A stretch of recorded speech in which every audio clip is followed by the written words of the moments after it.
શ્રી ગુરુદેવ દત્ત.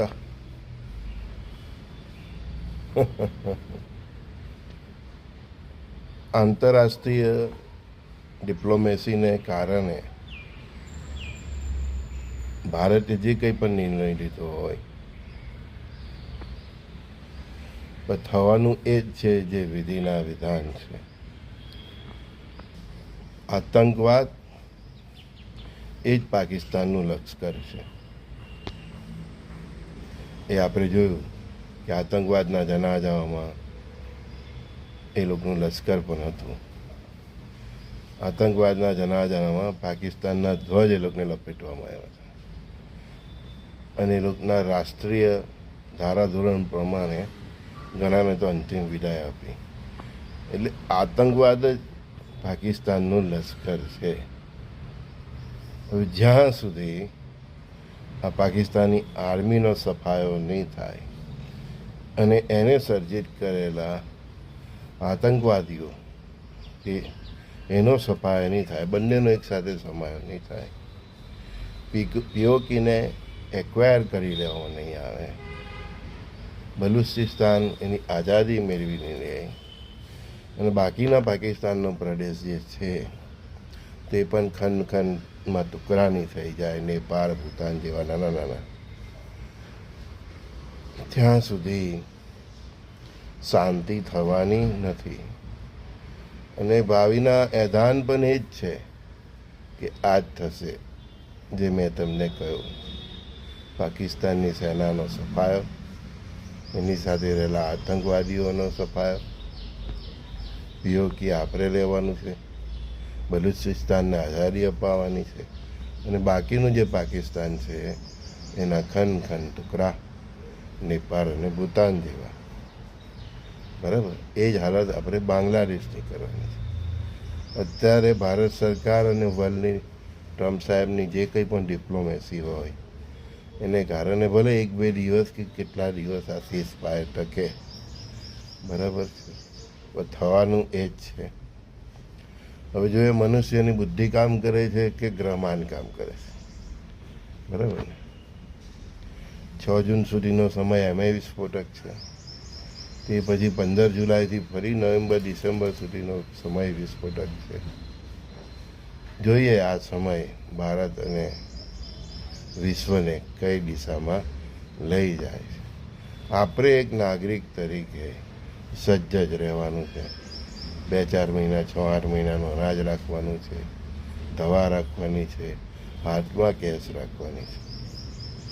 વિશ્વના પટલ પર જે રાજકારણ અને ડિપ્લોમેસી રમાતી હોય એમાં આપણે રમાઈ જવાનું નથી. એઝ એ સિટીઝન આપણે હંમેશા તૈયાર રહેવાનું, જેમ બોર્ડર પર સૈનિકો તૈયાર રહી શકે. કારણ કે વિશ્વની ડિપ્લોમસી અલગ હોય છે, રાજકારણ અલગ હોય છે અને ભાવિના એધાન કંઈ અલગ જ કહેતા હોય છે. જે થવાનું છે તે થવાનું જ છે. આ વર્ષે જ થવાનું છે, કંઈ લાંબુ ખેંચાવાનું નથી. આ મહિનાઓમાં જ ખેંચાવાનું છે, કંઈ લાંબુ ખેંચાવાનું નથી.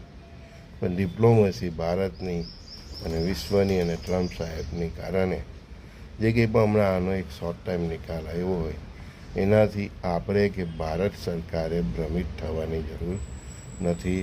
તલવાર આપણા માથા પર લટકતી જ છે. જ્યાં સુધી આ તલવારને ઉતારી નહીં લઈએ ત્યાં સુધી ભારત મહાસત્તા બનવાનું નથી. મેં આગળ પણ કહ્યું છે તેમ ફરી ગયો છું કે ભારત એક ગૃહયુદ્ધ અને બોર્ડરે યુદ્ધ લડ્યા પછી જ મહાસત્તા બનશે.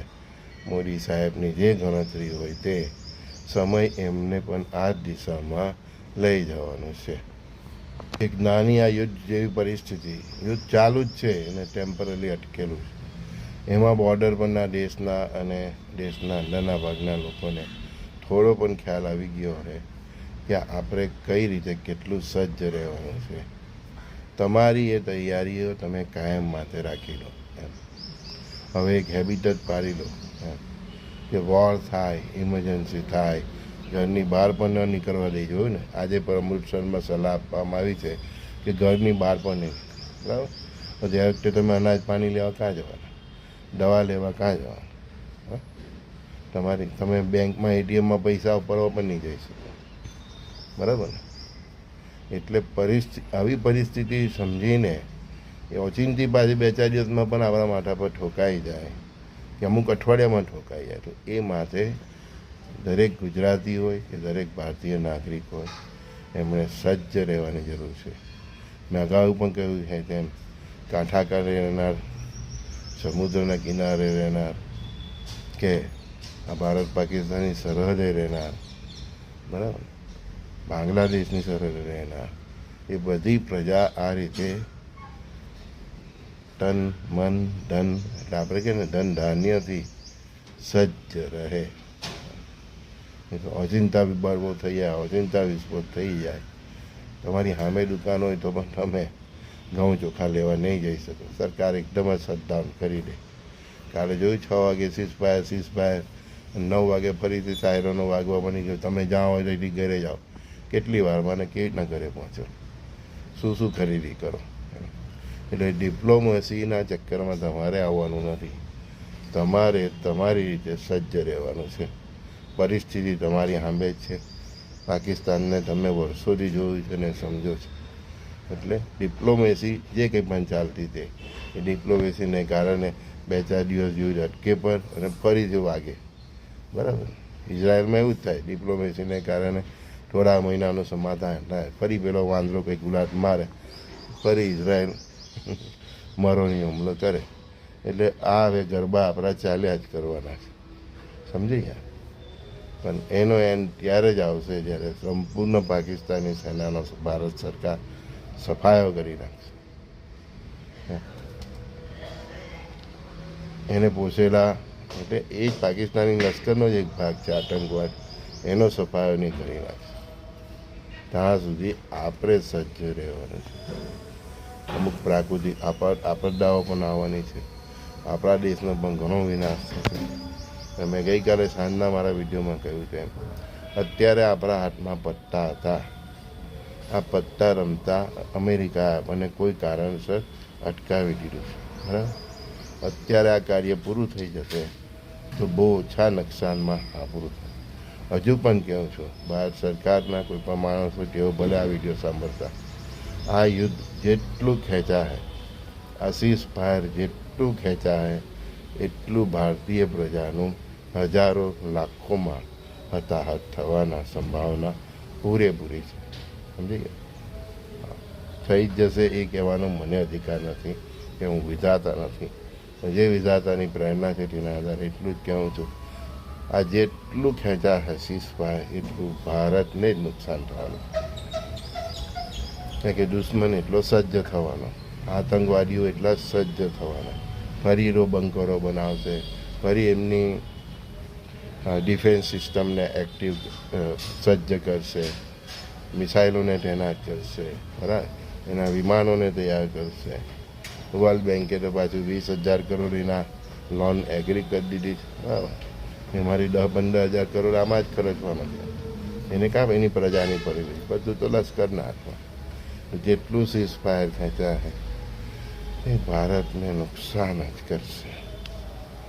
જેવી પરમાત્માની ઈચ્છા, બરાબર. જ્ઞાનીઓ, ગુરુઓ, અવધૂતો તમને માર્ગ બતાવી શકે.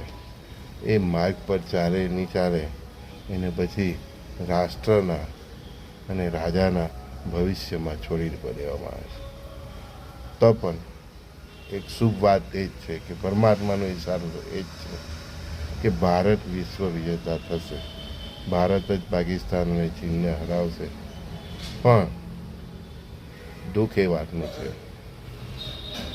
ચિંતાની તો વાત જ નથી કરતો, દુઃખ એ વાતનું છે કે જેટલું મોડું ખેંચાશે હવે એટલી ભારતીયોની હજારો લાખોમાં હતાહત થવાની સંભાવનાઓ વધતી જાય છે. સંજય બોરીવાલાના પ્રાતઃકાળના તમને જાગૃત અને સાવધાન કરનાર આ સત્સંગમાં પ્રણામ. શ્રી ગુરુદેવ દત્ત.